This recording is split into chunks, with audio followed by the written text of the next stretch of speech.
আসসালামু আলাইকুম বন্ধুরা। আজকে আমি খুবই সহজভাবে বাড়িতেই কিভাবে দোকানের মতো পাপড়ি চাট বানাতে হয় সেই রেসিপিটি শেয়ার করব। তাছাড়া মুচমুচে পাপড়ি চাটগুলো খেতে যেমন টেস্টি, দেখতেও কিন্তু অনেকটা লোভনীয়। তো বন্ধুরা, এই ভিডিওটি না টেনে সম্পূর্ণ দেখতে থাকুন। তাহলে প্রথমেই পাপড়ি চাট বানানোর জন্য আমি এখানে 1 কাপ ময়দা নিয়ে নিচ্ছি। আর এই ময়দার মধ্যে আমি প্রথমেই অল্প একটু লবণ দিয়ে দিচ্ছি। এবার এই পাপড়ি চাটের প্রপার টেস্টটা আনার জন্য আমি এই ময়দার মধ্যে অল্প একটু আজওয়াইন দিয়ে দিচ্ছি।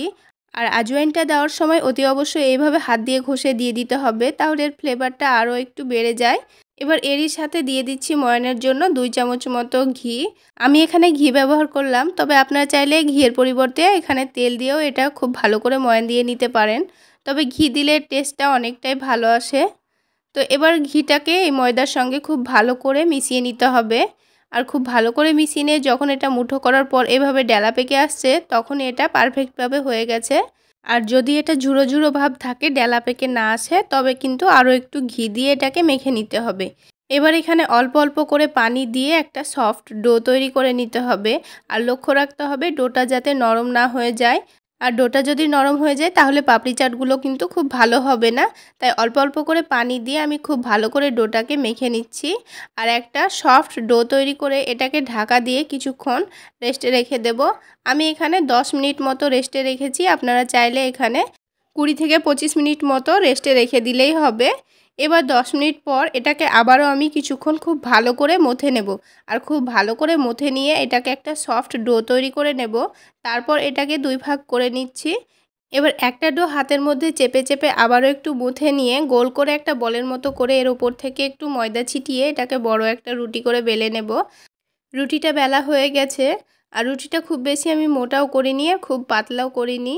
এবার এই রুটিটাকে একটা কাঁটা চামচ দিয়ে এভাবে করে ফুটো করে দিচ্ছি। আর ফুটো করা হয়ে গেলে এটাকে ছোট ছোট আকারে আমি রুটি কেটে নেব। তো বন্ধুরা, এভাবে ফুটো করে দিচ্ছি কারণ এটা তেলে যখন ভাজবো তখন যাতে এটা ফুলে না যায়, সেজন্য আমি এটাকে ফুটো করে দিলাম। আর পাপড়ি চাট ফুলে গেলে কিন্তু এটা খেতে ভালো লাগবে না। এবার একটা ছোট বাটি দিয়ে আমি ছোট ছোট করে রুটি কেটে নিচ্ছি।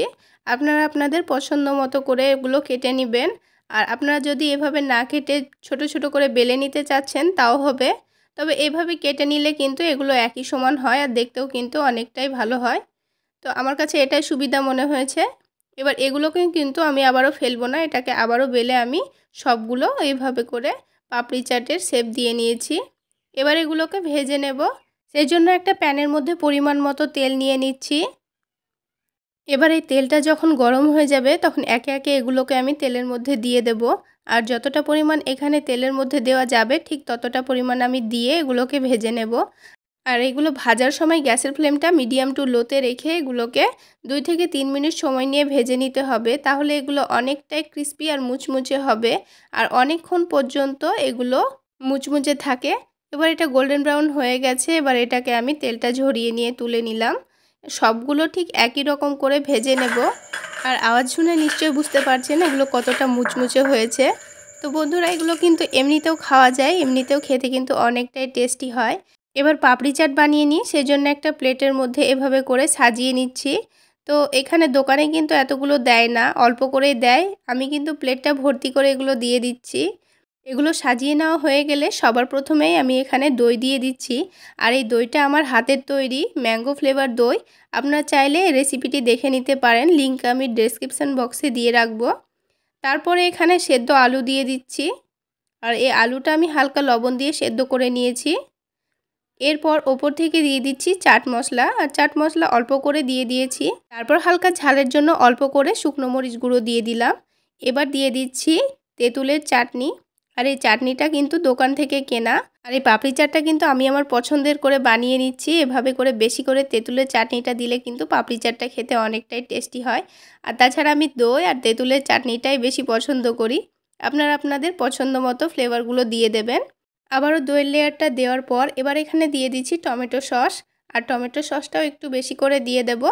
তো বন্ধুরা, আজকের এই পাপড়ি চাটের রেসিপি কেমন লাগলো অবশ্যই কমেন্ট সেকশানে জানাতে ভুলবেন না। আর ভালো লাগলে একটা লাইক শেয়ার করে দেবেন। সেই সাথে চ্যানেলে নতুন হয়ে থাকলে চ্যানেলটি সাবস্ক্রাইব করে আমার পাশে থাকবেন।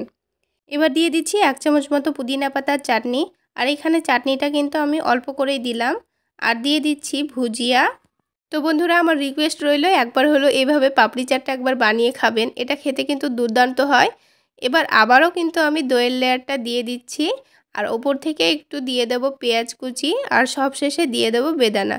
এবার এটাকে সার্ভ করে নিচ্ছি। এটা খেতে কিন্তু দারুণ হয়েছিল। তো বন্ধুরা, আমার এই রেসিপিগুলো যদি আপনারা ফেসবুক পেজ থেকে দেখে থাকেন তো পেজটি প্লিজ ফলো করে রাখবেন।